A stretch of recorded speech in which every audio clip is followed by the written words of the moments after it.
Quando a Segunda Guerra Mundial terminou, Hitler havia fugido para a América Latina. Heil Hitler! Essa fuga seria mais uma fase do plano que haviam desenhado. Ele queria se apoderar do mundo inteiro, queria voltar, queria invadir a África, a Ásia e a América Latina. Ele estava decidido a se converter num líder mundial e a América Latina seria uma peça fundamental.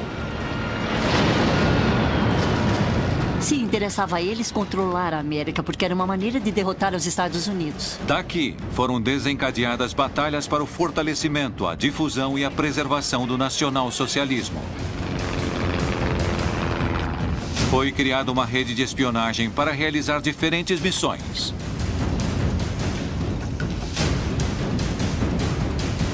Deveriam se infiltrar nas altas esferas das sociedades, entre políticos e funcionários com influência. Deveriam obter informações confidenciais, estratégicas e enviá-las a Berlim. Deveriam cometer atos de sabotagem que freariam os inimigos do Terceiro Reich.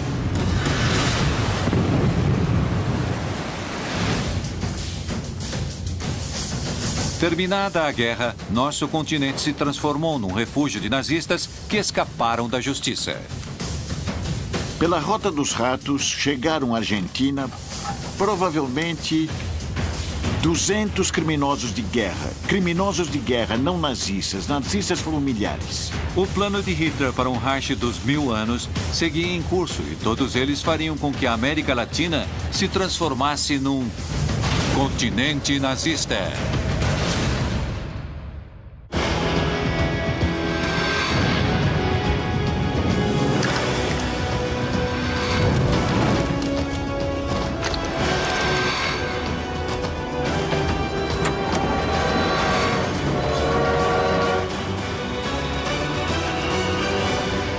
Continente nazista. Colômbia, 1946.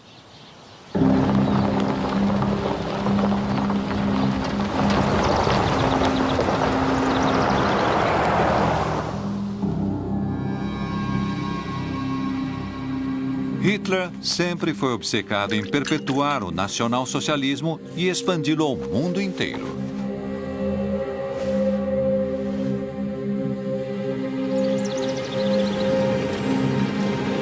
Estava decidido a colocar o mundo a seus pés e a América Latina exercia um papel fundamental.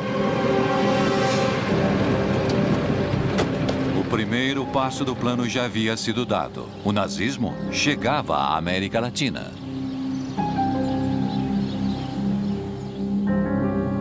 A questão da expansão para a América Latina era vital para o desenvolvimento do Reich e do nazismo. A rede nazista que veio à América Latina nasceu quando Hitler, no início dos anos 40, prepara a invasão às escondidas da União Soviética e da Inglaterra primeiro. O que o Reich queria era buscar alianças, especialmente com os países da América Latina. Para o fornecimento de matérias-primas que permitiriam que a Alemanha continuasse e ganhasse a guerra, e depois para isolar econômica e politicamente os Estados Unidos. Hitler tinha, obviamente, um programa para conquistar toda a Europa no início e terminar de construir um império, o Império do Reich dos 1000 anos. Como parte de seu plano de expansão, Hitler havia ordenado ao seu serviço de inteligência militar que enviasse agentes disfarçados ao outro lado do Atlântico. Ele sabia que para ganhar a guerra não deveria apenas usar armas convencionais. A sexualidade, ou em geral o sexo como tal, não apenas vende, como também atrai. Esta informação não é suficiente. Hilda Kruger foi uma atriz alemã. Acredita-se que foi amante de Joseph Goebbels, o ministro da propaganda do Reich, e, antes de começar a guerra, ela se mudou aos Estados Unidos. Vamos retocar a maquiagem, querida. Tudo bem? Vem cá. Vamos tomar um drink. Traz água, por favor. Ela tentou ser atriz na Alemanha, depois se mudou para Hollywood. Acontece que foi parar no México. E no México começou a trabalhar como atriz em filmes como Casa de Mujeres, Bartolo Toca la Flauta, Adultério...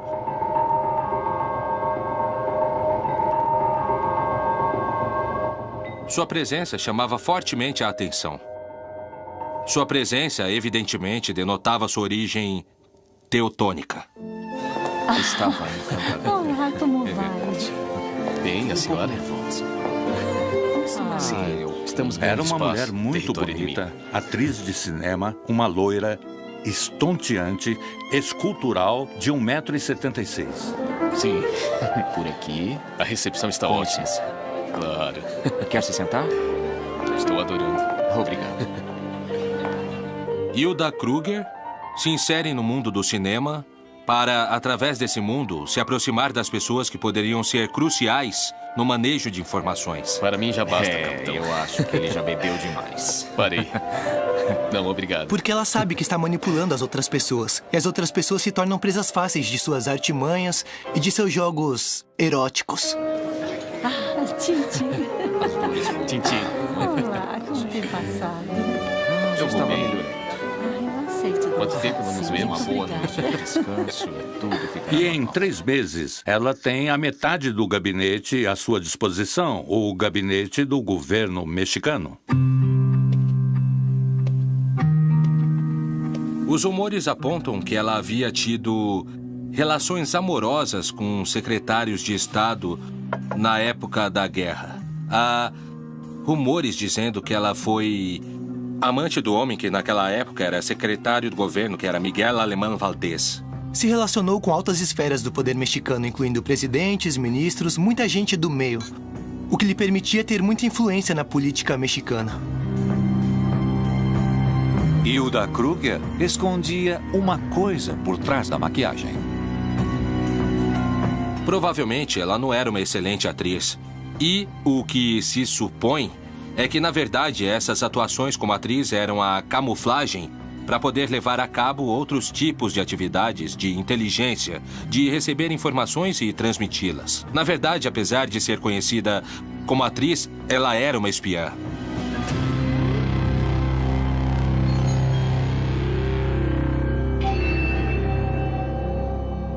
Ela usa seu corpo, sua inteligência, seu jeito de ser para obter resultados, no caso específico do que estamos falando, da espionagem como tal. Óbvio que existe também uma gratificação pessoal.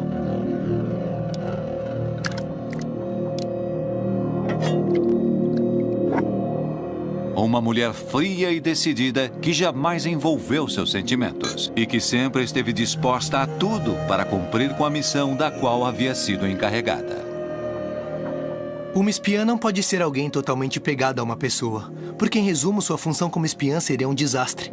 Ela tem que ter relações muito superficiais, que não lhe permitam ter um vínculo afetivo verdadeiro e que lhe permitam trair, porque, no fim, um espião termina sendo um traidor da outra parte. A participação dessas mulheres estava baseada principalmente em se aproximar de homens de poder, de homens que manejavam informação privilegiada. É um jogo onde não pode se aproximar muito porque se queima, mas não se afasta muito para que não esfrie. Isso gera também satisfação nesse tipo de pessoas, obviamente. Porque a recompensa que recebem não é apenas a recompensa exterior, do dinheiro, da ascensão do pagamento, mas também a satisfação interna. Fui útil, servi para alguma coisa. Assim, o Terceiro Reich, valendo-se de todas as ferramentas possíveis, faria com que a rede de espionagem se firmasse na América Latina. No México, em particular, funcionou o maior centro de operações de espionagem dos alemães fora da Europa, com muitos recursos econômicos e com agentes de primeiro nível.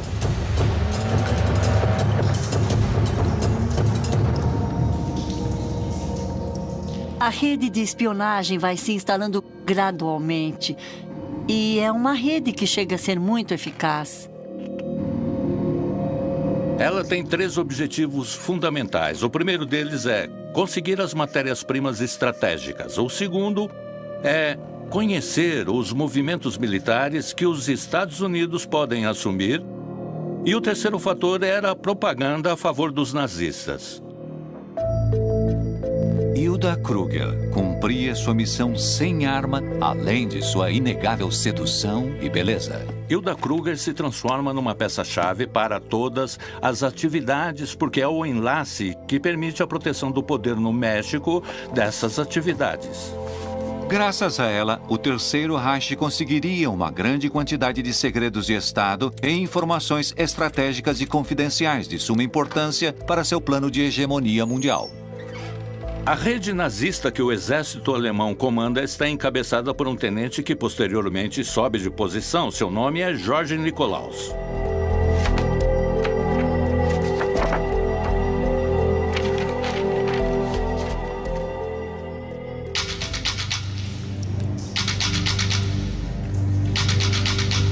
Ele tem a função de montar todo um aparato para vigiar os Estados Unidos do território mexicano. Ele quer armar uma rede que começa a coletar muitas informações boas. Da cidade do México, Nikolaus transmitia ao Peru, ao Equador, ao Chile, inclusive mensagens que passavam informações relevantes. E também utilizava essa rede de comunicação continental. Berlim estava muito preocupada com o apoio que os Estados Unidos poderia proporcionar à Inglaterra. E, além disso, foi enviada uma grande quantidade de informação sobre a tecnologia, o armamento e a capacidade de aviação dos Estados Unidos. George Nikolaus era membro do Serviço de Inteligência Militar alemão, com muita experiência, com conhecimentos em explosivos e comunicações, em que Hitler confiaria seu objetivo prioritário daqueles dias: a rede de espionagem na América Latina. Heil Hitler! Heil Hitler! Era um homem que falava muito bem o espanhol. Isso também ajuda muito a se inserir muito rapidamente nos altos círculos da sociedade mexicana. Por trás de sua fachada de simples empregado de uma empresa, estava escondido o líder da organização que triangulava informações confidenciais entre México, Colômbia e Berlim de maneira muito eficaz. A criptografia e a estenografia já existiam desde o início da civilização. São técnicas que servem principalmente para esconder ou evitar que a informação confidencial seja, digamos, descoberta por gente que não está autorizada. Durante anos, por meio do correio diplomático das embaixadas do México e da Colômbia, o Serviço de Inteligência Militar alemão recebeu informações secretas por parte de seus espiões disseminados pela América Latina.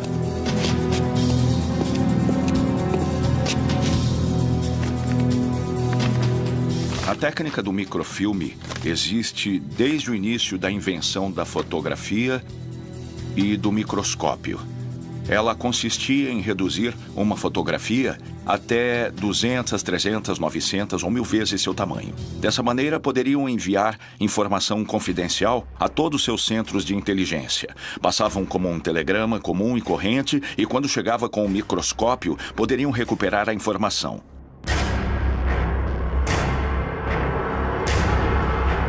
A maioria da informação que os alemães enviavam era por meio de microfilmes ou por meio de mensagens que estavam escondidas mediante um código. Era preciso conhecer, digamos, os códigos de encriptação. Toda a técnica de encriptação estava muito desenvolvida nessa época. A informação confidencial é tão valiosa como uma arma.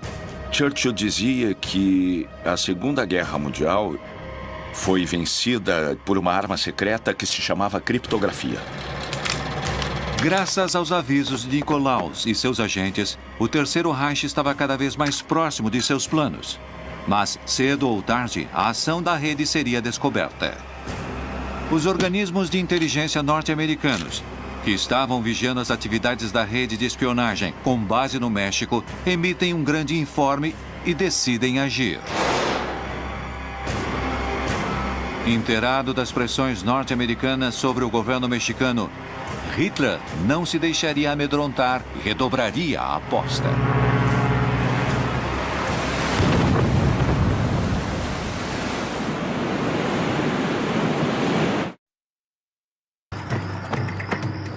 Na América Latina, a rede de espionagem comandada por George Nikolaus se expandia e conseguia manter a máquina bélica do Reich em funcionamento. Mas os Estados Unidos estavam decididos a impedir que os agentes avançassem com seus planos. A embaixada americana no México seguia de muito perto as pistas e não apenas seguiam as pistas, como fazia, de certa forma, exigências à Secretaria do Governo para que os ajudassem na procura e no desmantelamento dessa rede de espionagem.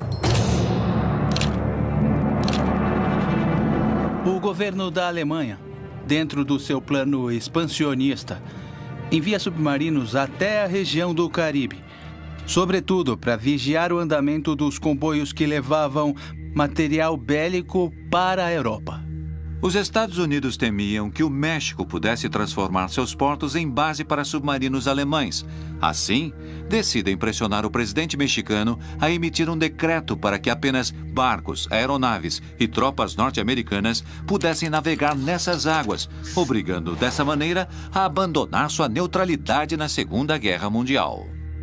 Quando entraram na guerra, começaram a pressionar, sobretudo economicamente e diplomaticamente, os países que tinham alguma simpatia por Hitler. O México tinha uma grande simpatia encabeçada pelo mesmo presidente, Manuel Ávila Camacho, que era admirador do exército da Alemanha. Hitler sabia que não havia tempo a perder. Ele deveria redobrar a aposta.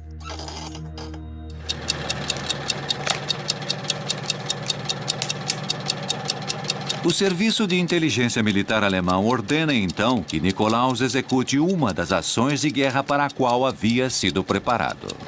Há uma cópia nos arquivos mexicanos onde ele descreve todas as operações que ele fez no México. Por exemplo, num dado momento conta como decidem passar da espionagem para a sabotagem.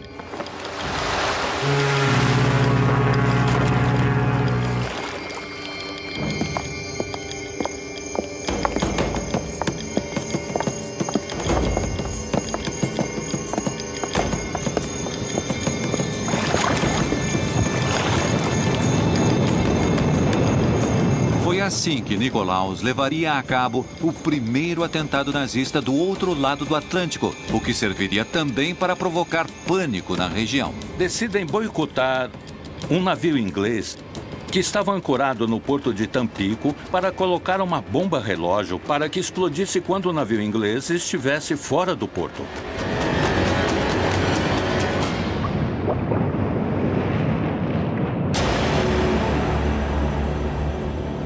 Não conseguiram afundá-lo, posto que, em seu curso para o alto mar, o Forrest Bank suportou uma explosão de pouco poder destrutivo. A missão havia fracassado, mas a América Latina continuaria sendo fundamental em seus planos. Hitler não estava disposto a retroceder.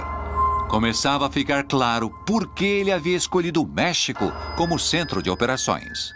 A América Latina, durante a Segunda Guerra Mundial, exerceu um papel muito importante como centro exportador de matérias-primas para sustentar o esforço da guerra.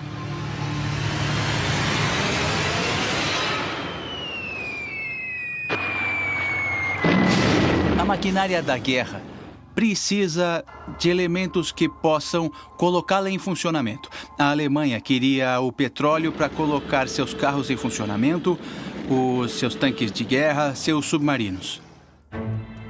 A América Latina foi fundamental na expansão nazista pela Europa. As matérias-primas chegavam na Alemanha graças à ação da ampla rede de agentes, que tinha na Colômbia um de seus principais homens.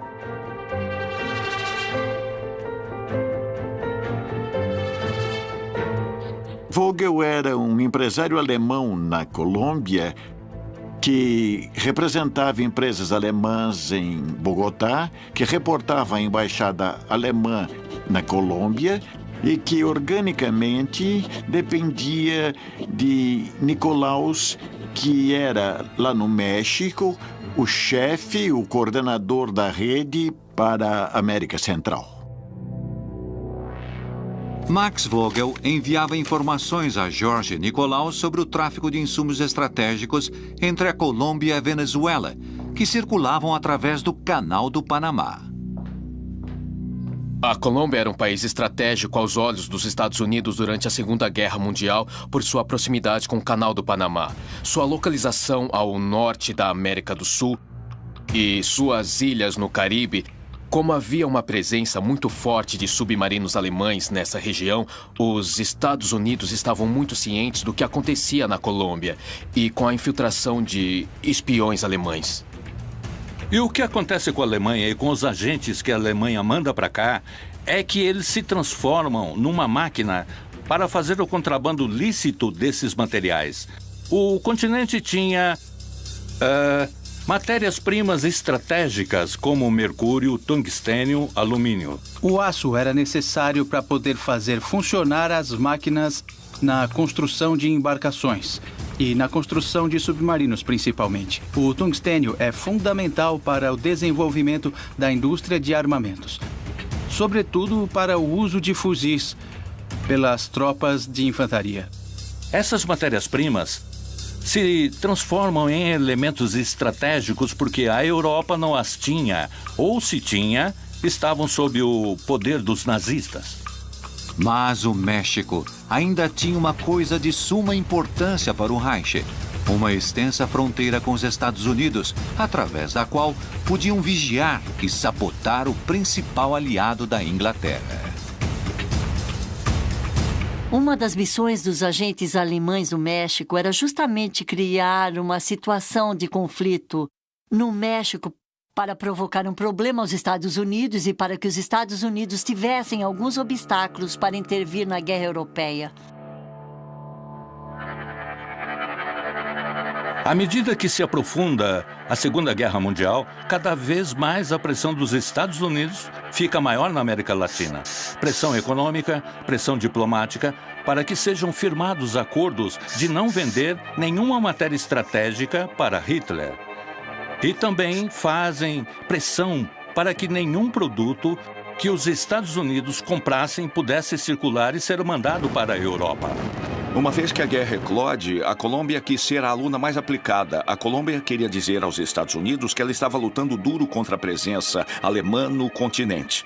Chegou o momento em que os Estados Unidos, nervoso com o mal-estar que os agentes nazistas causavam, pressionavam o México para que a rede fosse desbaratada. Uma das alegações que o embaixador americano George Messerschmitt vai fazer ao secretário do governo Miguel Alemán é que o apoio dele foi muito fraco no desmantelamento da rede alemã.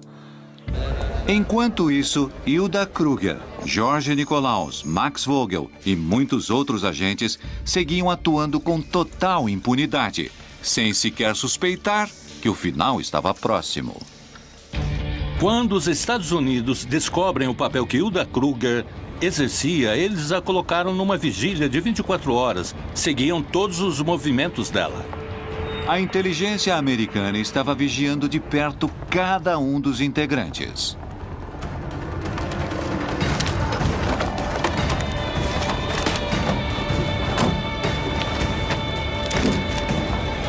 Um a um, todos os agentes nazistas foram detidos e, em sua maioria, deportados.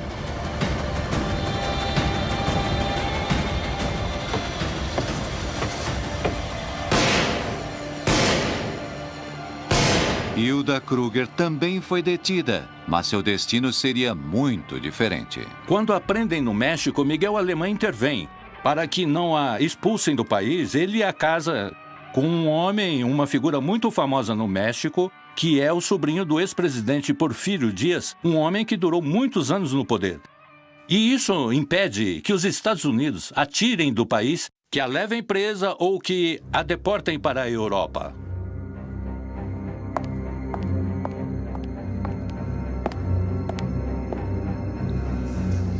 O trabalho dos agentes havia terminado. A América Latina havia sido, até este momento, funcional para a expansão nazista, fornecendo informações, matérias-primas e insumos para seu maquinário bélico. Mas sua contribuição estava longe de se esgotar.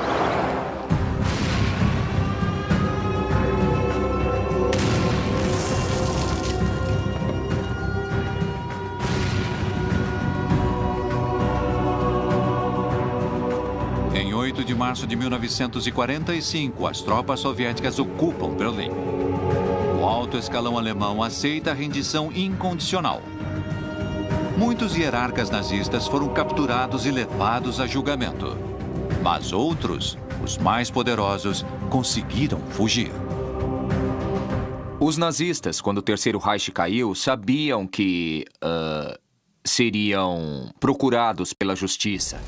E alguns, que inclusive não eram procurados, muitos que não eram procurados pela justiça, também entenderam que politicamente precisavam fugir da Europa. E a América do Sul parecia um território muito hospitaleiro. A Colômbia foi um lugar de refúgio para as pessoas que tinham um passado a esconder relacionado com os nazistas.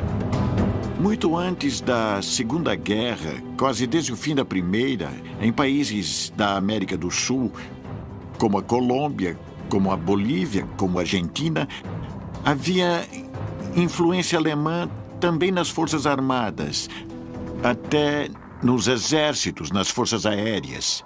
Alguns dos chefes mais importantes dos exércitos do Cone Sul tinham passado por escolas alemãs, tinham sido agregados militares nas embaixadas de seus respectivos países anti-Berlim. Calcula-se que entre 70% e 80% das forças militares no continente professavam certa simpatia pela Alemanha nazista e pelas forças militares nazistas. O Exército Nacional da Colômbia tem uma linha ideológica prussiana, alemã. O que fortalece a impressão de que o Reich mantinha fortes vínculos com esse país. A guerra havia terminado. O mundo agora estava atrás deles. O plano de Hitler estava apenas no início. Era apenas questão de esperar o momento certo para se reagrupar e voltar ao poder.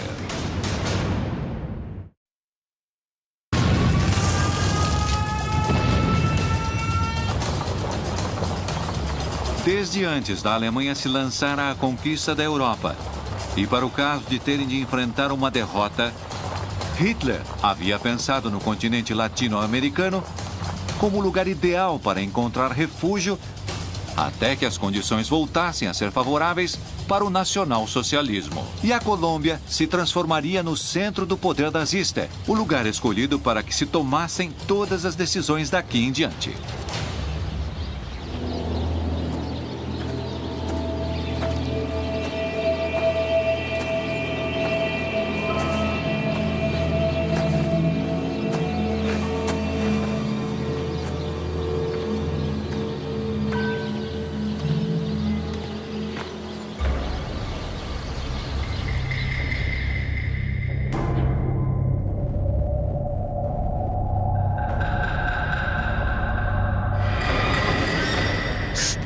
Em 1968, o jornalista britânico George McGrath escreveu uma série de artigos, nos quais publicou alguns documentos desclassificados pelo Departamento de Estado norte-americano, que falavam de uma viagem de submarino de uma base escondida nos fiordes noruegueses, com destino à Baía Honda, na costa de Guajira, Colômbia, entre maio e julho de 1945.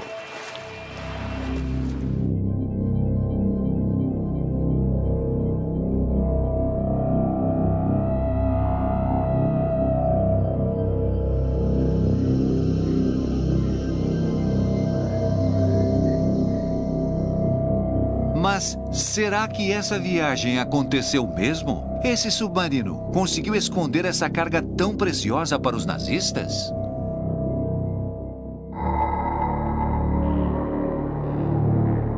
Heil Hitler!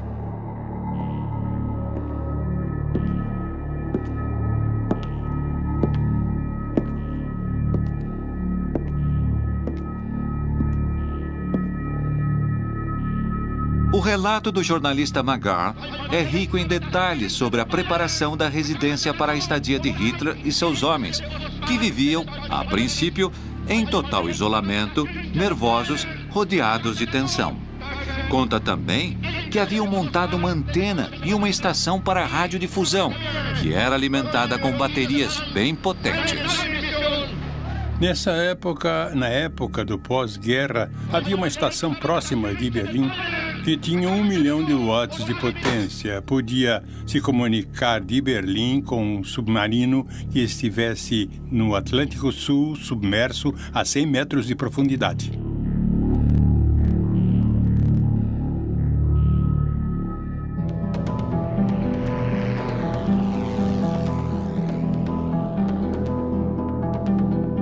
Sua obsessão era o mundo todo. Onde ele estivesse, em qualquer lugar, tentaria sempre levar a cabo seu plano de dominação mundial. O Reich de 1000 anos só seria possível em grande escala.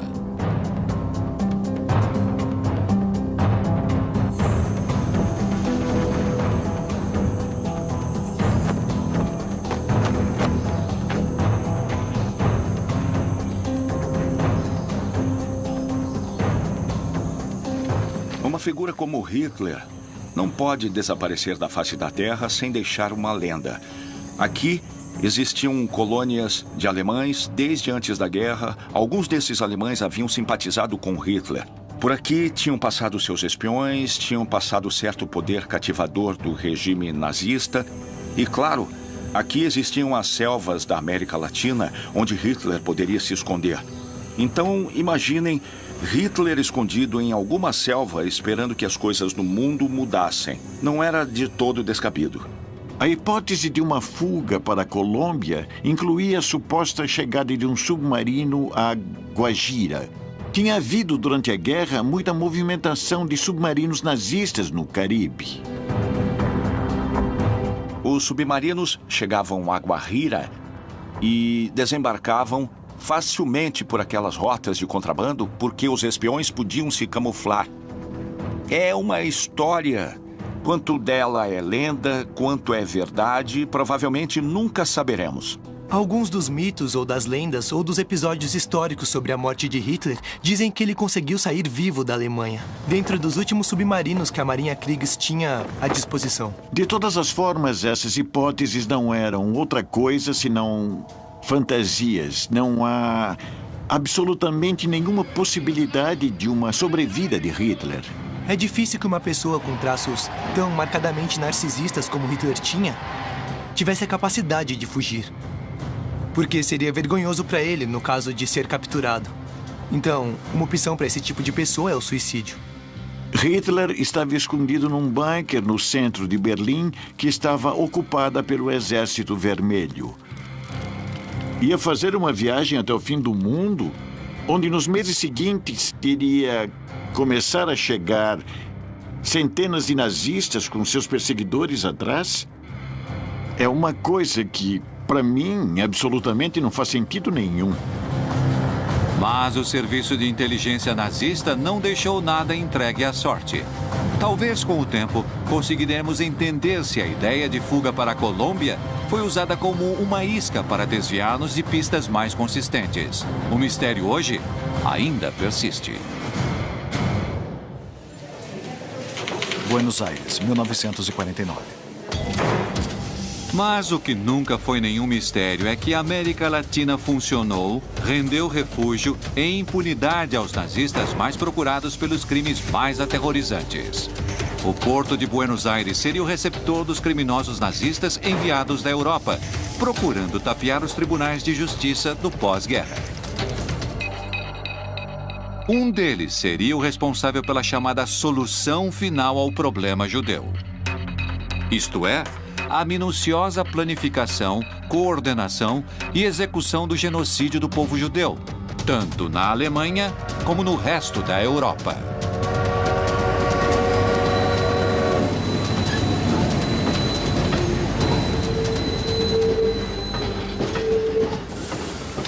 Um dos principais criminosos de guerra que encontrou refúgio na Argentina foi Adolf Eichmann. Ele era um homem misterioso. Chegou a tenente-coronel das SS. E teve um papel importante no translado e na execução das ordens finais na solução final em relação aos judeus.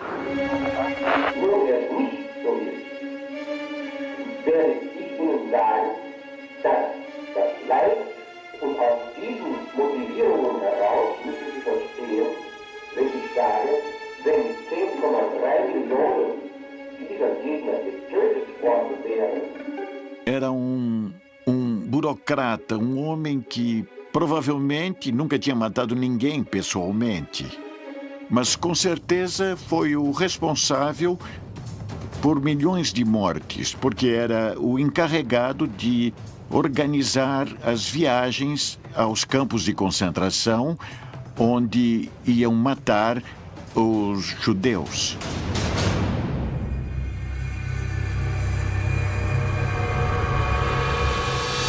Ele cumpria as funções de uma maneira chamativa e sem a menor piedade. Eichmann era uma pessoa inofensiva, fria, obscurecida pela mediocridade, sem afeições nem paixões de nenhuma ordem. Quanto a Eichmann, o que se pode dizer é que era uma pessoa com uma estrutura de personalidade chamativa por ser frio, pelo grau de disposição com que ele dizia obedecer às ordens vindas de cima. O que procuram basicamente é satisfazer o chefe, o líder, que é a representação do pai para que esse pai imaginário que eles têm, por fim, os felicitem por uma coisa boa que fizeram. Provavelmente sem convicções profundas de que tivesse feito o mesmo em outra circunstância, com outro símbolo ideológico. Isso é o que o torna tão terrível na realidade, não? Adolf Eichmann havia chegado ao porto de Buenos Aires através da chamada Rota dos Ratos, uma rede de fuga que dava aos criminosos de guerra nazistas passaportes com novas identidades. Nesse plano de fuga haviam participado diferentes organismos, diferentes instituições que tinham seus próprios interesses no assunto. De um lado, os setores importantes e orgânicos da Igreja Católica. Do outro lado, a Cruz Vermelha Internacional. Havia um escritório em Roma, que era o escritório do bispo Alois Rudel, que era quem facilitava toda essa documentação para que os fugitivos conseguissem sair do continente europeu e embarcar para a América do Sul.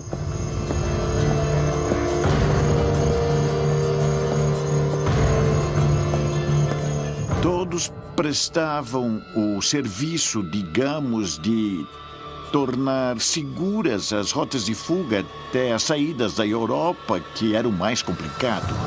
Eichmann havia conseguido fugir da Europa e construir outra vida na Argentina, com uma nova identidade, com o nome de Ricardo Clement.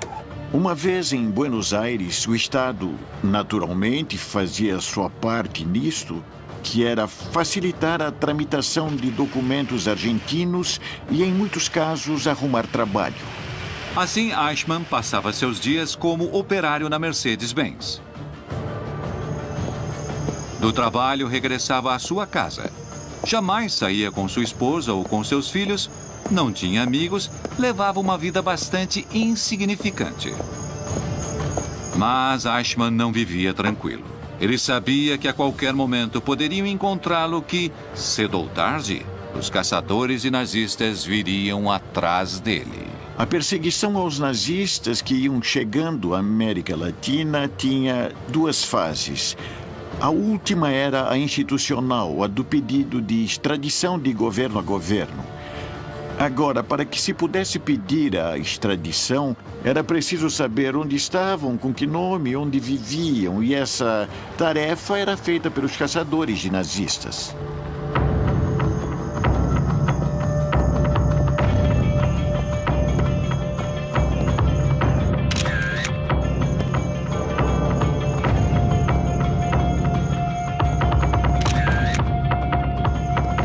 Os juízes de Nuremberg marcam um ponto de inflexão. Lá, sim, havia grupos destinados a procurá-los e levá-los para que fossem julgados. Então, logicamente, a preocupação se espalha aqui e em todos os países de refúgio encontrados.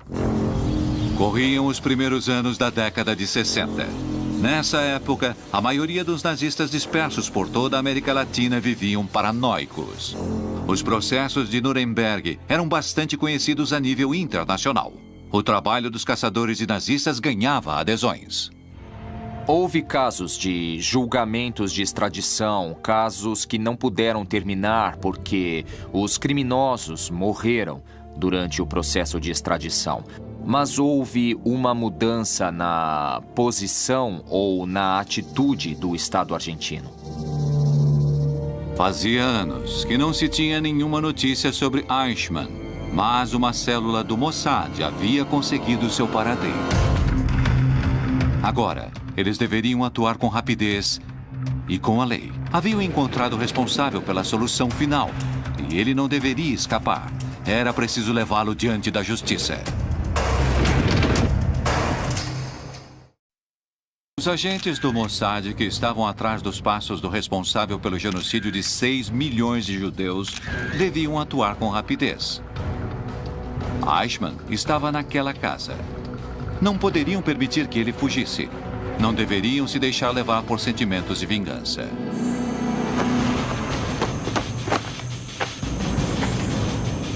Deveriam colocá-lo diante da justiça para que prestasse contas de seus crimes. Essa era a decisão que estava no coração de cada um dos membros do Mossad, que tinham chegado à Argentina para capturar Adolf Eichmann.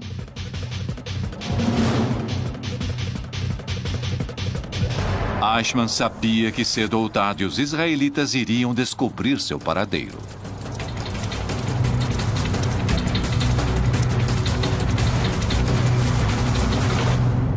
Das histórias que se escutam sobre sua maneira de proceder, creio que a palavra mais repetida é imutável e sem piedade. Era como se ele não soubesse de nada que se dizia. Mas isso tem a ver com todo um tipo de mentalidade que foi se configurando para poder levar adiante um massacre massivo de semelhante crueldade.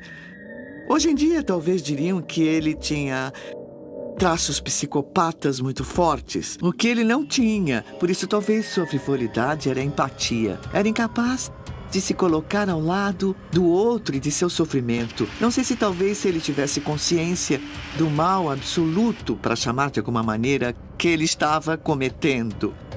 Ele via como uma obrigação, inclusive legal. Eichmann não se renderia diante de seus caçadores.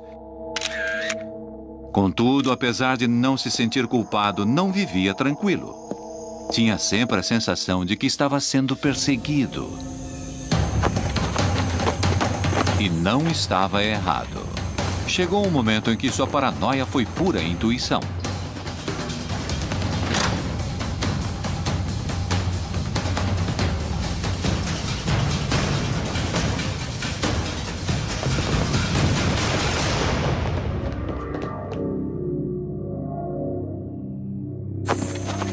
Mas Eichmann tinha conseguido escapar.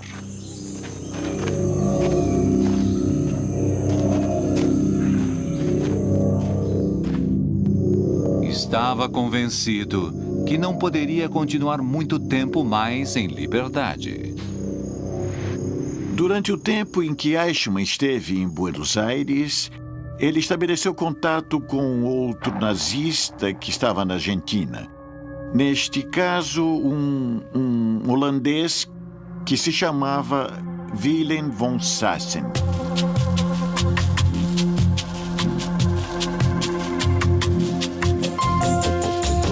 Sassen havia sido jornalista durante a guerra, diretor de um jornal na Holanda ocupada. E Sassen começa a fazer uma longa entrevista com Eichmann, onde Eichmann conta suas memórias.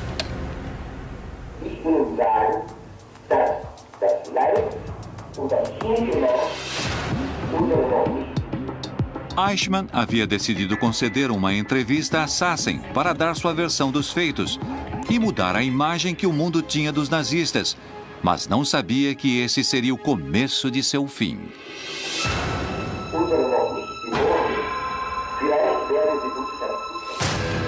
Sassen escutava os alardes de Eichmann, que se sentia depreciado pela comunidade alemã por estar levando uma vida de operário na Argentina, enquanto outros nazistas eram respeitados por todos.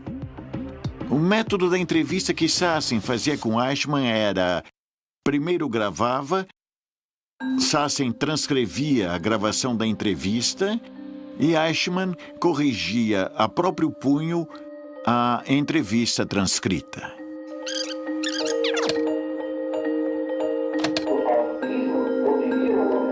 Em certa entrevista, Eichmann reconheceu ter sido artífice de um plano para a eliminação sistemática do povo judeu. E ainda foi além. Declarou que tudo o que ele fez foi por lealdade ao Führer e que não considerava que tinha cometido nenhum delito, mas, ao contrário, tinha cumprido suas ordens, exercido a estrita força da lei numa nação soberana.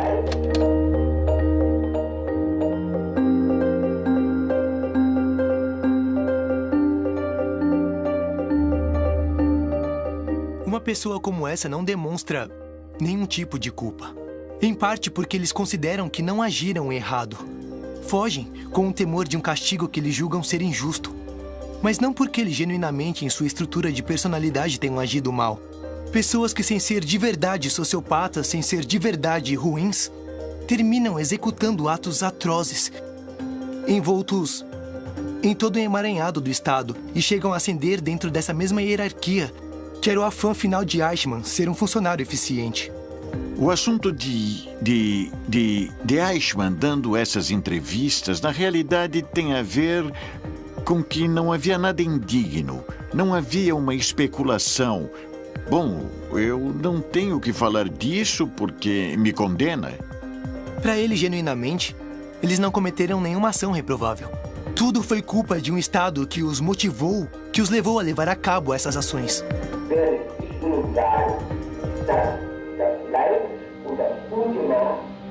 Aqueles que falaram foram condenados. Os que se salvaram, que foram muitos, são os que se mantiveram em silêncio.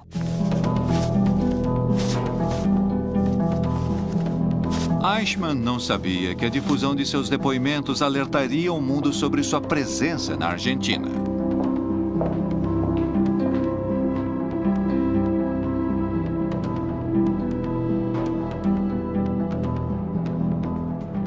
Assim, as células do Mossad puderam saber de seu paradeiro.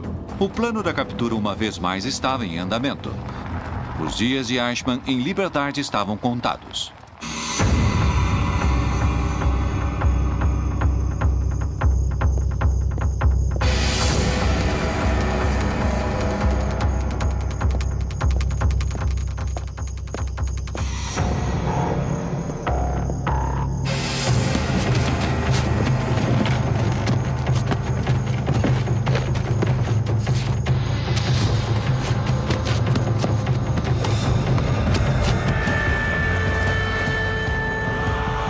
Serviço de inteligência de um país no outro, sequestrando um cidadão que nesse momento tinha documentos argentinos. Falsos, mas tinha documentos argentinos. Ou seja, isso provocou uma grande revolta diplomática. Há protestos da Argentina no Comitê de Segurança das Nações Unidas e tal.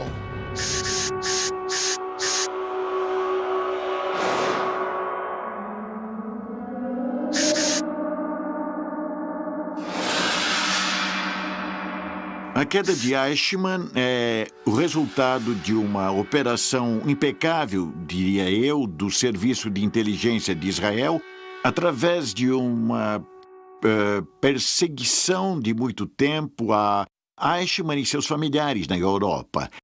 Descobrem que ele está na Argentina,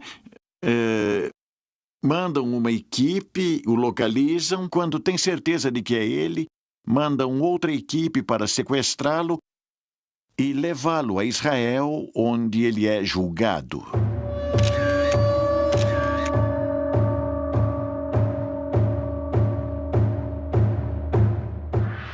O sequestro de Eichmann foi, diria eu, uma operação que tendia a simbolizar nele um julgamento que iria além da pessoa de Eichmann, que tinha a ver com julgar um regime, julgar os atores desse regime e divulgar o grau de criminalidade.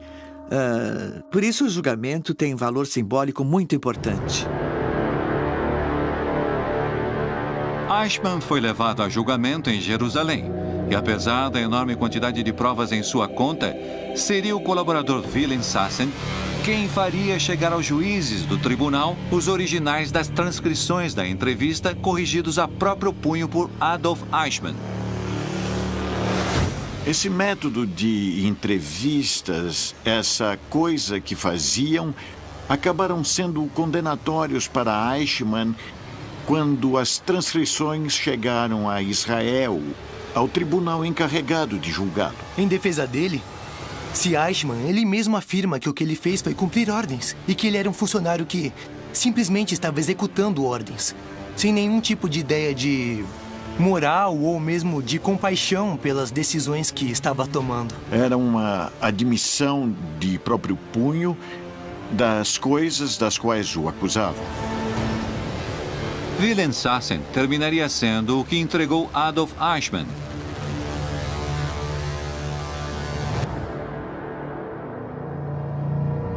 Eichmann foi considerado culpado e condenado a morrer na forca por seus crimes contra a humanidade.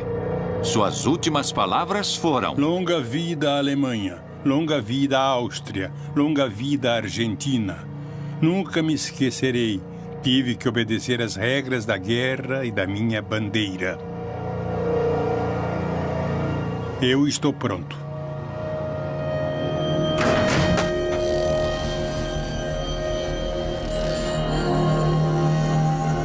O responsável pela solução final do problema judeu foi executado na madrugada de 31 de maio de 1962.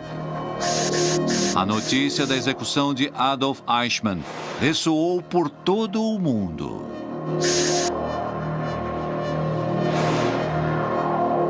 A verdade é que a queda de Eichmann marca uma guinada na história dos nazistas na América Latina. Marca um antes e um depois. Até aquele momento havia, digamos, uma certa tranquilidade. Todavia, um certo bem-estar e se sentiam confortáveis. A partir desse momento, tudo se complica. Os nazistas disseminados por toda a América Latina estavam agora advertidos e deviam procurar novos esconderijos. Mas os comandos do Mossad já tinham seu próximo objetivo. Joseph Mengele.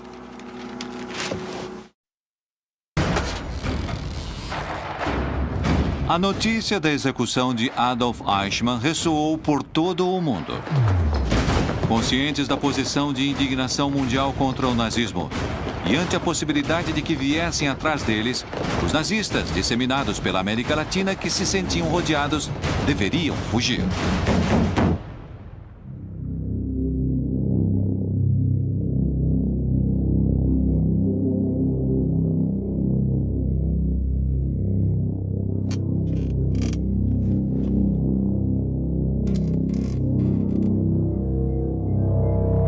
Os caçadores e nazistas estavam agora atrás dos passos de Joseph Mengele, que havia chegado à Argentina fugindo da Europa em 1949 através da Rota dos Ratos.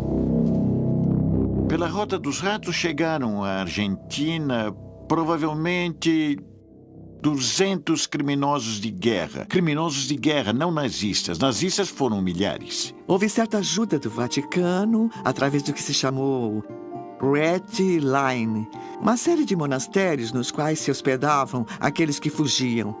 O próprio Vaticano favorecia a distribuição, o reassentamento dessa gente que na Europa era perseguida por suas atuações nos regimes totalitários. Com uma identidade falsa, dada pelo Vaticano e autenticada pela Cruz Vermelha, terminam chegando à Argentina. Por exemplo, Adolf Eichmann, Joseph Mengele, Eduard Rochmann e Ludolf von Aufensleben.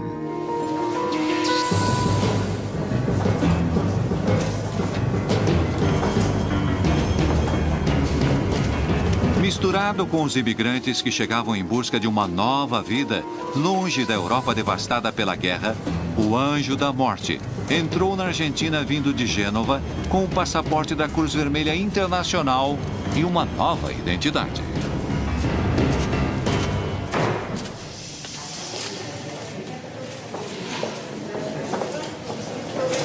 Uma vez que chegavam ao porto de Buenos Aires, havia terminado a parte perigosa, digamos, do itinerário.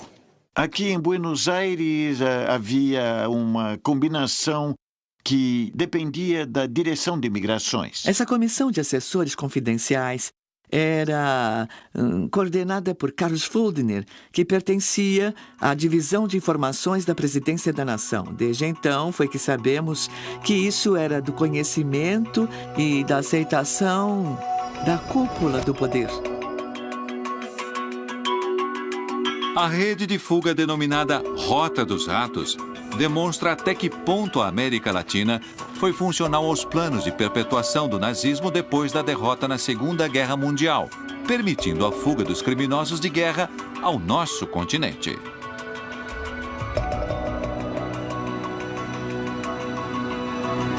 Mengele tinha sido um dos chefes médicos de Auschwitz, na Polônia, um experimentador.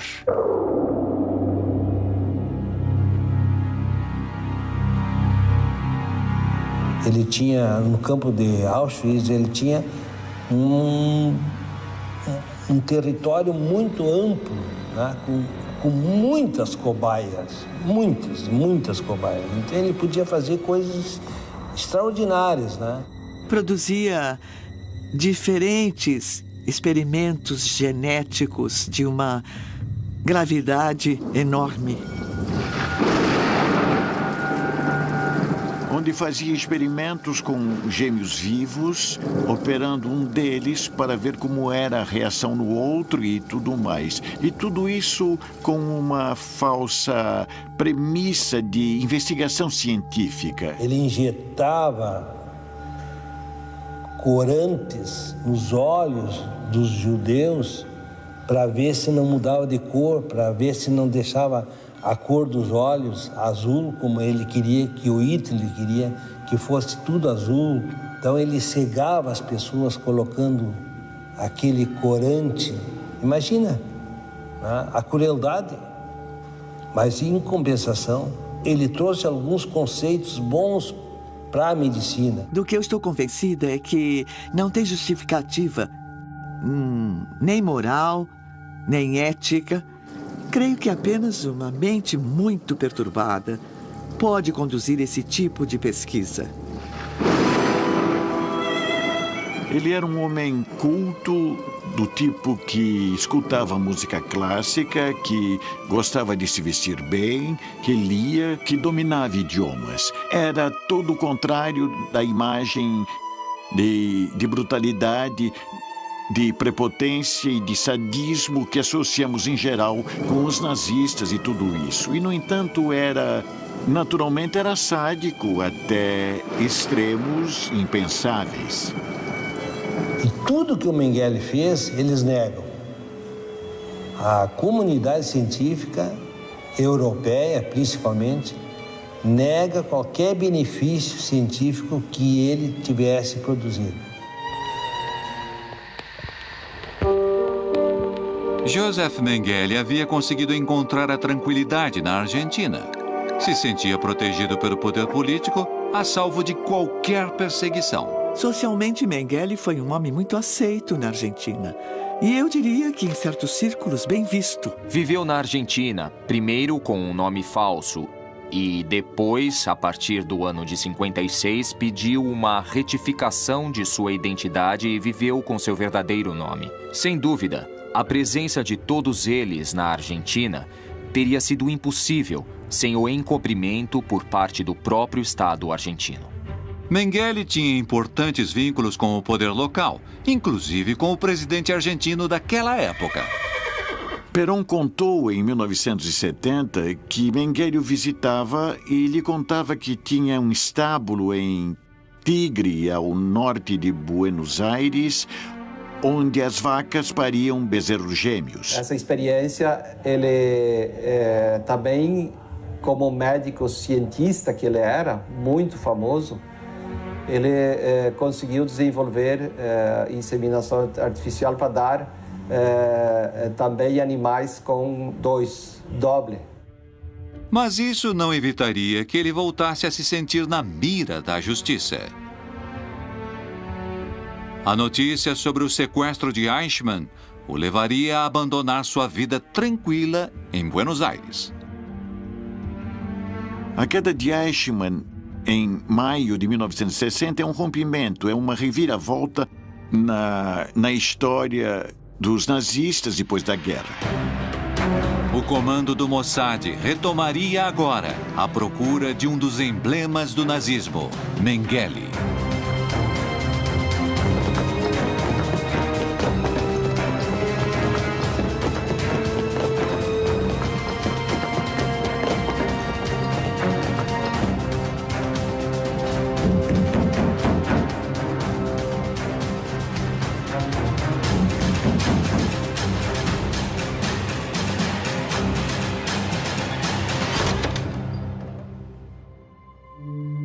Mas quem o ajudaria a escapar seria um velho conhecido, Hans Ulrich Rudel. Hans Rudel tinha sido um aviador bastante condecorado durante a guerra. Havia sido preso primeiro, mas depois tinha sido liberado porque não havia acusações. Ele não tinha sido um criminoso de guerra, tinha sido um militar, um combatente. Os Mengele na Europa tinham uma fábrica de máquinas agrícolas. Rudel representava a empresa da família Mengele na América Latina. Era amigo de Perón e de Stroessner, o presidente do Paraguai. E aqui trabalhava como uma espécie de homem de relações públicas que vinculava os nazistas entre si. Rudel, por sua relação com o ditador Stroessner, ajudou uma vez mais seu amigo. Uma nova etapa na vida de Joseph Mengele, que precisava voltar a encontrar a tranquilidade perdida, estava começando. E o Paraguai seria seu próximo destino.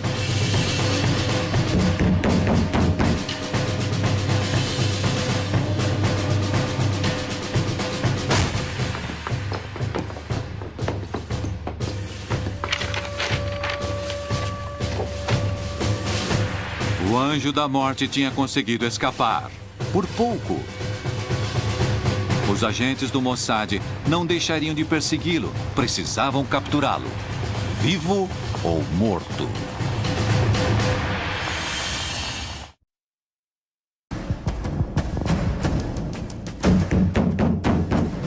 Mengele tinha conseguido escapar do Mossad, mas sabia que a perseguição só estava começando. E seus perseguidores não descansariam da vontade de colocá-lo no banco dos réus.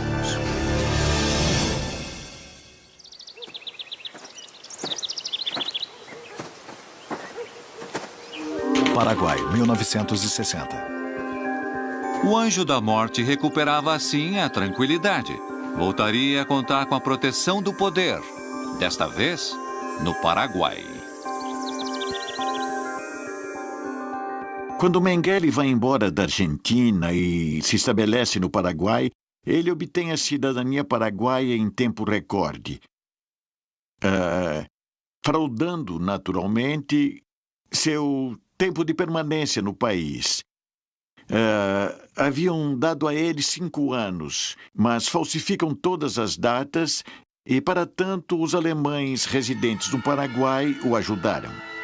Mengele se transformou então em cidadão paraguaio, o que lhe assegurava, entre outras coisas, que nunca poderia ser extraditado. Os comandos do Mossad tinham consciência de que capturar o anjo da morte seria uma missão muito complexa.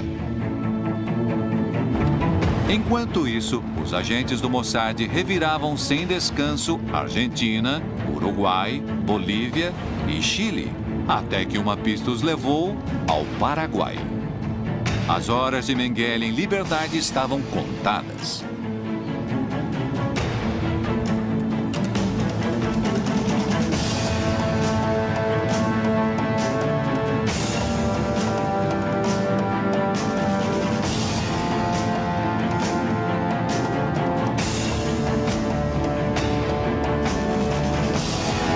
Mengele, mais uma vez, tinha conseguido escapar de seus caçadores.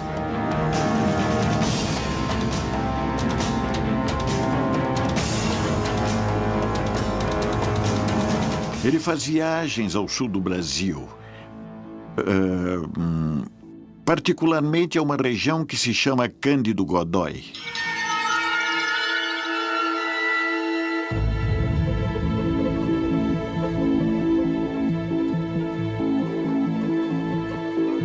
Só que ele não ficava muitos dias num lugar, máximo 2, 3 dias, e já ia para outro lugar. No verão do ano de 1960, ele chegou dizendo ser médico veterinário. No início, Mengele recorria à zona rural, ganhando a simpatia dos produtores de gado e aplicando os conhecimentos que tinha adquirido no campo de concentração de Auschwitz. Quando ele passou por aqui, ele se dizia que ele sabia fazer experimentos com inseminação artificial. Que naquela época, inseminação artificial em gado, na res, no gado, na vaca. Então, naquela época, na década de 60, nós, brasileiros, nós não conhecíamos ainda inseminação artificial. Mengele trabalhava sem descanso. Os experimentos que Josef Mengele fazia é que tinha uma Kombi laboratório, que ele coletava sangue, dava chás para as mulheres e também fazia a inseminação artificial. Em seus escritos fica claro que um de seus propósitos era melhorar a raça ariana e Cândido Godói seria seu novo campo de experimentação. Aqui era um refúgio para o Josef Mengele porque ele tinha muitos patrícios. Se estudava alunos com suástica nazista, que chamou muita atenção naquela época. Por isso que para ele aqui era uma terra fértil para seus experimentos, as suas experiências, porque ele falava bem o alemão, né? E aqui tinha muitos que gostavam do nazismo. Mengele começou aos poucos a atender as mulheres da cidade. Cândido Godói é um lugar muito estranho. Linha São Pedro, Cândido Godói, é considerada a capital mundial dos gêmeos no mundo. Como eu estava explicando, ali na comunidade da Linha São Pedro, né, interior de Cândido Godói, tem 4.000 metros quadrados de terra, nasceram 48 pares de gêmeo. Antigamente tinha um pouco mais pessoal morando. Tinha 140 famílias. Hoje estamos com 70 famílias aqui nessa comunidade e cada volta e meia nasce ainda gêmeos. Essa explosão de nascimentos múltiplos em Cândido Godói tem seu apogeu depois que Mengele começa a andar por aquela região. Esse fenômeno eu atribuo a um fenômeno genético. E de lá, eles foram casando entre si e dando esse enorme número de gêmeos. E realmente é impressionante. Todavia, ainda hoje em dia, não há nenhuma explicação científica para o porquê de tantos nascimentos de gêmeos nesse lugar. Essa aparição de Mengele num lugar onde nascem tantos gêmeos depois que ele chega, leva a pensar que ele fez algum tipo de intervenção e que fez algum tipo de manipulação para que isso pudesse acontecer. Se houve manipulação, não foi o Mengele que manipulou. Embora não existam certezas sobre se ele manipulou ou não seus tratamentos, o que ninguém discute é que Mengele fazia experiências muito polêmicas. Ele era um geneticista puro. Ele era um homem de uma rara inteligência.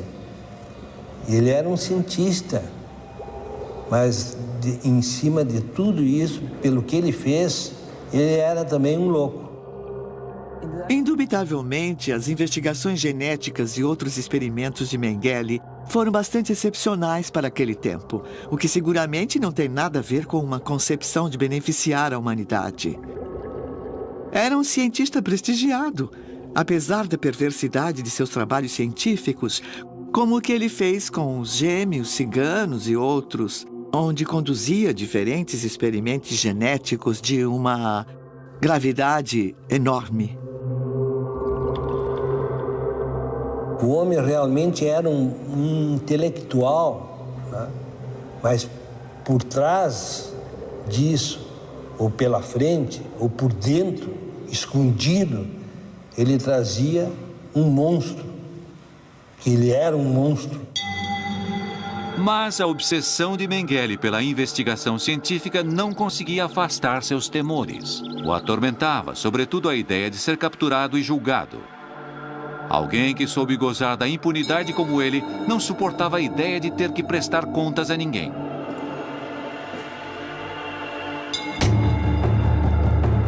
Mengele não se equivocava. Em sua busca, os agentes do Mossad tinham encontrado quem poderia guiá-los até ele. Alguém que já tinha colaborado com eles no sequestro de Eichmann na Argentina e que agora, em troca de ser deixado novamente em liberdade, confirmaria que Mengele estava no Brasil.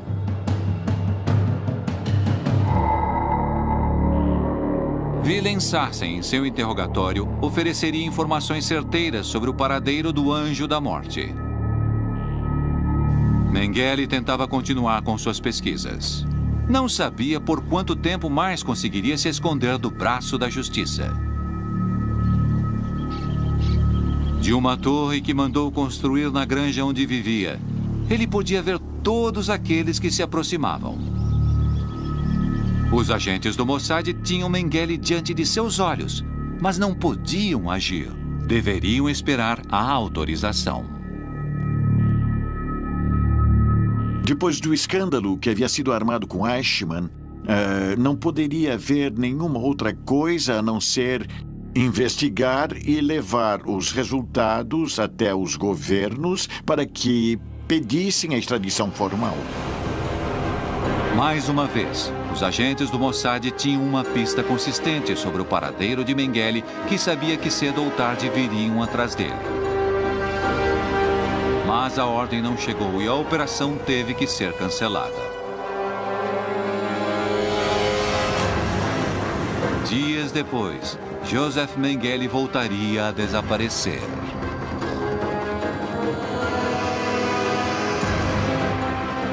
Os agentes do Mossad jamais esqueceram que o tiveram ao alcance de suas mãos. Haviam perdido uma oportunidade única. O Anjo da Morte mudaria de nome várias vezes, movimentando-se rápida e habilmente por várias localidades do Brasil. Qual foi o destino de Mengele e dos outros nazistas disseminados pela América Latina? Foram capturados ou conseguiram fugir do braço da justiça?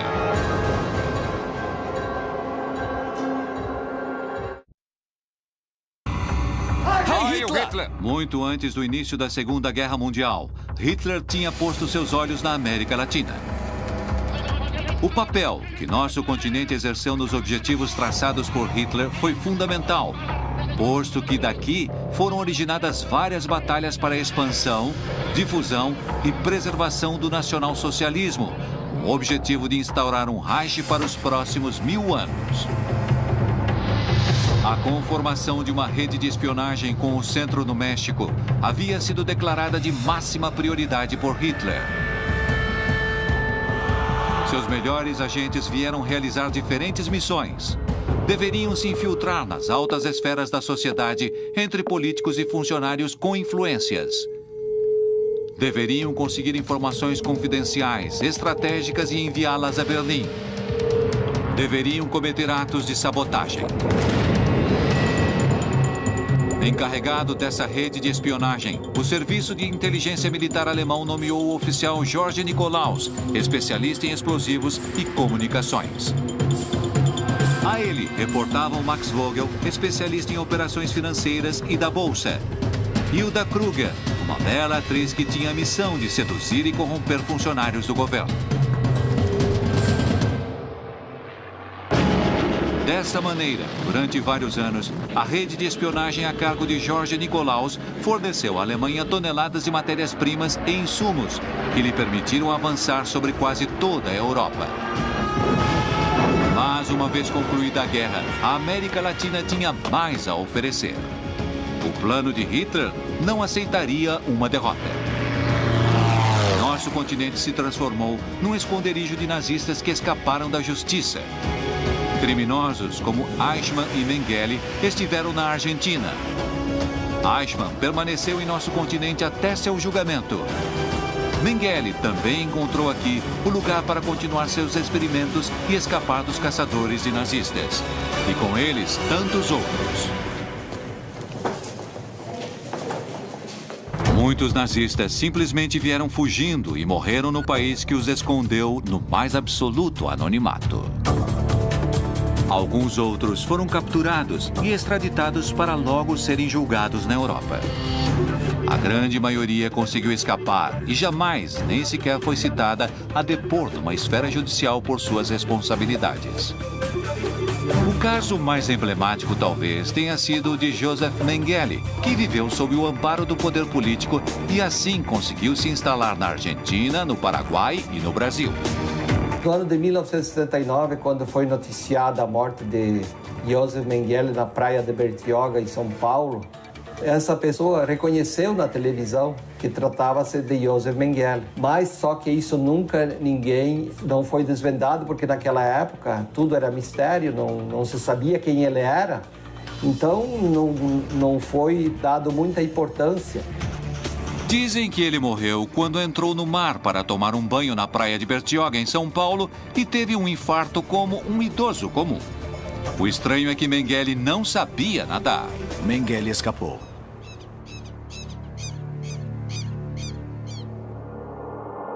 Entre os nazistas capturados e submetidos a julgamentos por seus crimes contra a humanidade, o caso de Adolf Eichmann foi o mais notório. O julgamento de Eichmann em Jerusalém talvez foi um caso paradigmático, porque foi um caso no qual as vítimas o levaram à forca diante do estrado judicial. Não cometeram um ato de vingança. Até me atreveria a dizer que talvez tivesse sido mais simples cometer um ato de vingança do que capturá-lo, colocá-lo num avião, tirá-lo da Argentina e apresentá-lo em Jerusalém, diante do mundo, para que fosse levado adiante um processo judicial com o acusado, com todas as garantias e o direito de defesa. Eichmann morreu enforcado.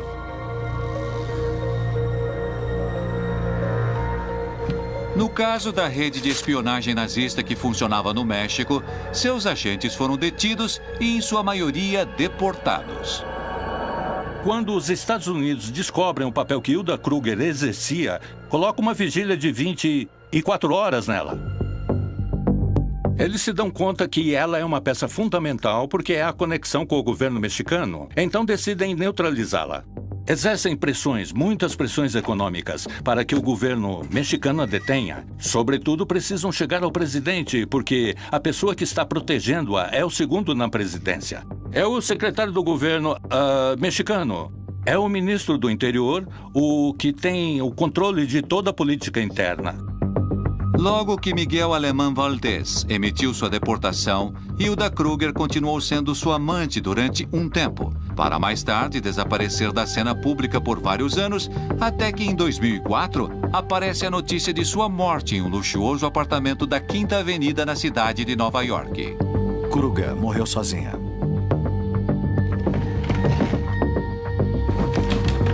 George Nikolaus, o chefe da rede de espionagem, teria uma sorte diferente.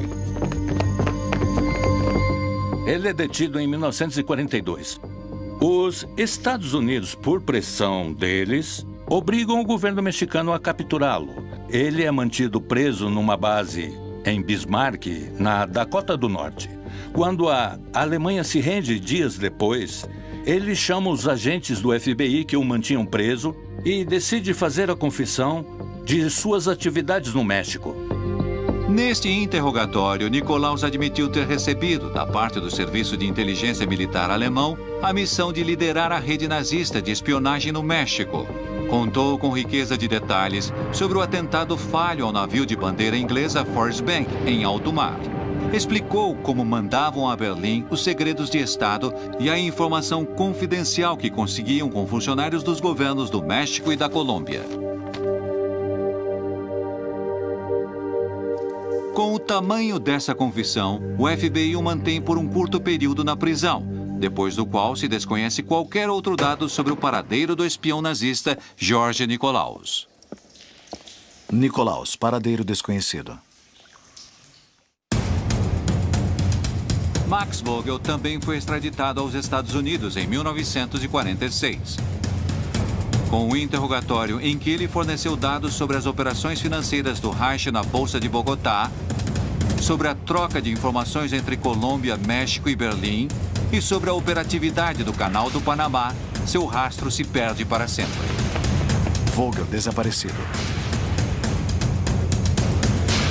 Já a Wilhelmshaven é possível rastreá-lo na década de 70 como consultor das ditaduras de Augusto Pinochet no Chile e de Alfredo Stroessner no Paraguai. Rudel continuou vinculado à Argentina por muito tempo. Ele visitava Perón em Madrid durante o exílio na Espanha.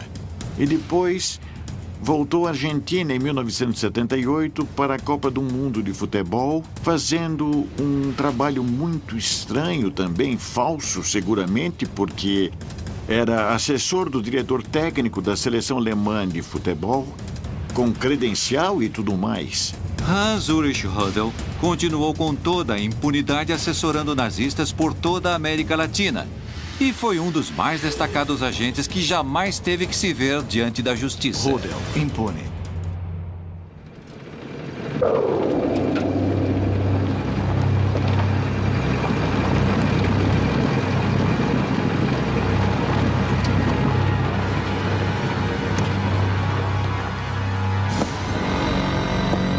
O próprio Hitler conseguiu escapar. Embora digam que ele levou um tiro em seu bunker ou que tenha conseguido chegar à América Latina a bordo de um submarino, o concreto é que nenhum tribunal pôde condená-lo jamais por seus crimes.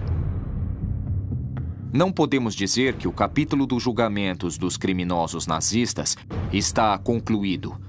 Na verdade, nosso centro em Jerusalém segue dedicando todos os seus esforços para localizar e tentar levar a juízo aqueles criminosos que estão com vida e em liberdade. Se alguém se perguntar agora, tantos anos depois, como acabou, de verdade acabou muito bem. O fato de terem acabado bem, no entanto, não significa que não tenham tido uma condenação histórica. A história os condenou. O tempo os condenou. Hoje é proibido falar a favor de uma pessoa como Hitler e do regime que ele pregava. Mas, pessoalmente, não me sobra a menor dúvida. Hoje, se a democracia entrou em colapso, que se as coisas mudaram no mundo, uma figura que parece terrível como Hitler poderia nos surpreender com a quantidade de seguidores no mundo. Hitler, como indivíduo, morreu. Mas Hitler, como ideia, e como uma ideia desgraçadamente sedutora, ainda pode estar muito vivo.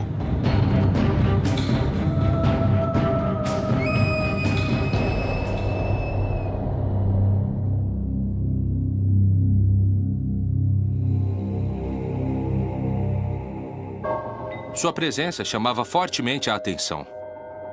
Sua presença, evidentemente, denotava sua origem teutônica. Estava Olá, como vai? Bem, a senhora? Sim, estamos ganhando Era uma espaço, mulher muito território bonita, atriz de cinema, uma loira, estonteante, escultural, de 1,76 m. Sim, por aqui a recepção está ótima. Claro. Quer se sentar? Estou adorando. Obrigado. Hilda Kruger, se insere no mundo do cinema para, através desse mundo, se aproximar das pessoas que poderiam ser cruciais no manejo de informações. Para mim já basta, capitão. Eu acho que ele já bebeu demais. Parei. Não, obrigado. Porque ela sabe que está manipulando as outras pessoas. E as outras pessoas se tornam presas fáceis de suas artimanhas e de seus jogos eróticos. Ah, Tintin. Tintin. Olá, como tem passado? Eu vou bem. Quanto tempo não nos vemos? Uma boa noite de descanso, tudo fica E em 3 meses, ela tem a metade do gabinete à sua disposição, o gabinete do governo mexicano. Os rumores apontam que ela havia tido relações amorosas com secretários de Estado na época da guerra. Há rumores dizendo que ela foi amante do homem que naquela época era secretário do governo, que era Miguel Alemán Valdés. Se relacionou com altas esferas do poder mexicano, incluindo presidentes, ministros, muita gente do meio, o que lhe permitia ter muita influência na política mexicana. Hilda Kruger escondia uma coisa por trás da maquiagem. Provavelmente ela não era uma excelente atriz. E o que se supõe é que, na verdade, essas atuações como atriz eram a camuflagem para poder levar a cabo outros tipos de atividades de inteligência, de receber informações e transmiti-las. Na verdade, apesar de ser conhecida como atriz, ela era uma espiã.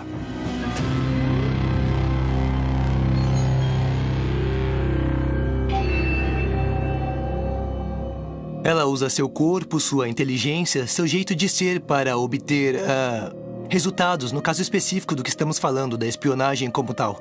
Óbvio que existe também uma gratificação pessoal.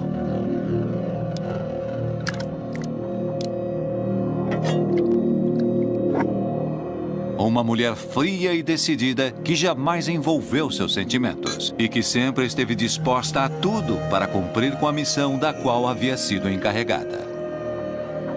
Uma espiã não pode ser alguém totalmente pegado a uma pessoa, porque, em resumo, sua função como espiã seria um desastre. Ela tem que ter relações muito superficiais, que não lhe permitam ter um vínculo afetivo verdadeiro e que lhe permitam trair, porque, no fim, um espião termina sendo um traidor da outra parte. A participação dessas mulheres estava baseada principalmente em se aproximar de homens de poder, de homens que manejavam... Fariam com que a América Latina se transformasse num continente nazista.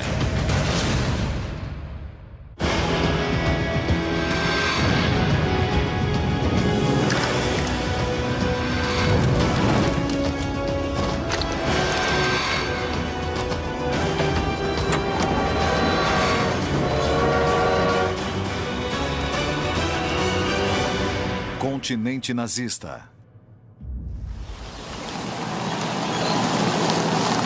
Colômbia, 1946.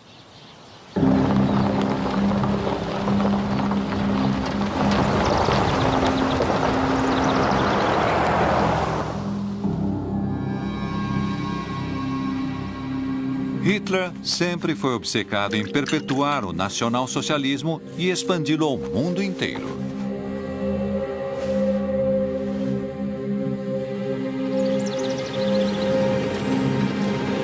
Estava decidido a colocar o mundo a seus pés e a América Latina exercia um papel fundamental. O primeiro passo do plano já havia sido dado. O nazismo chegava à América Latina.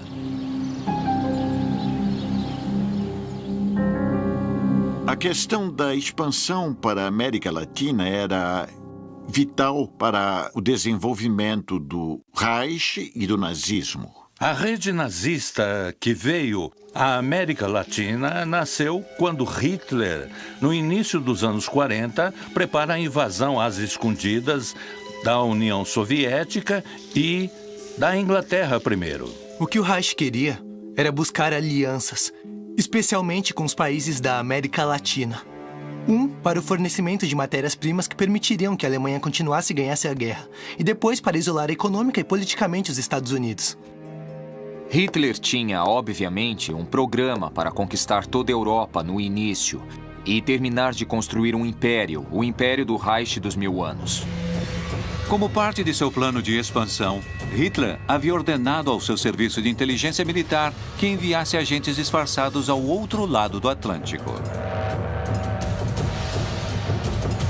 Ele sabia que para ganhar a guerra não deveria apenas usar armas convencionais. A sexualidade, ou em geral o sexo como tal, não apenas vende, como também atrai. Esta informação não é suficiente. Hilda Kruger foi uma atriz alemã. Acredita-se que foi amante de Joseph Goebbels, o ministro da propaganda do Reich, e, antes de começar a guerra, ela se mudou aos Estados Unidos. Vamos retocar a maquiagem, querida. Tudo bem. Vem cá. Vamos tomar um drink. Traz água, por favor. Ela tentou ser atriz na Alemanha, depois se mudou para Hollywood. Acontece que foi parar no México, e no México começou a trabalhar como atriz em filmes como Casa de Mujeres, Bartolo Toca la Flauta, Adultério...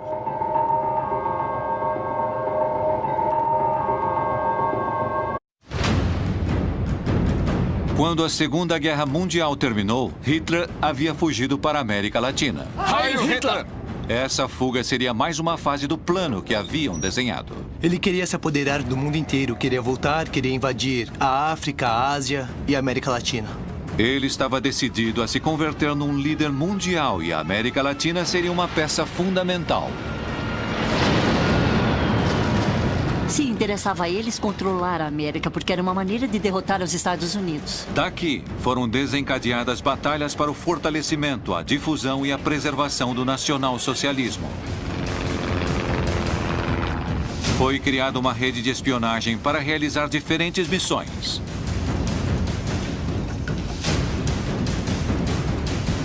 Deveriam se infiltrar nas altas esferas das sociedades, entre políticos e funcionários com influência. Deveriam obter informações confidenciais, estratégicas e enviá-las a Berlim. Deveriam cometer atos de sabotagem que freariam os inimigos do Terceiro Reich.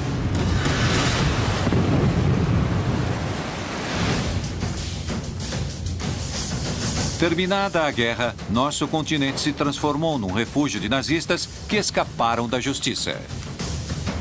Pela Rota dos Ratos, chegaram à Argentina provavelmente 200 criminosos de guerra. Criminosos de guerra, não nazistas. Nazistas foram milhares. O plano de Hitler para um Reich dos 1000 anos seguia em curso e todos eles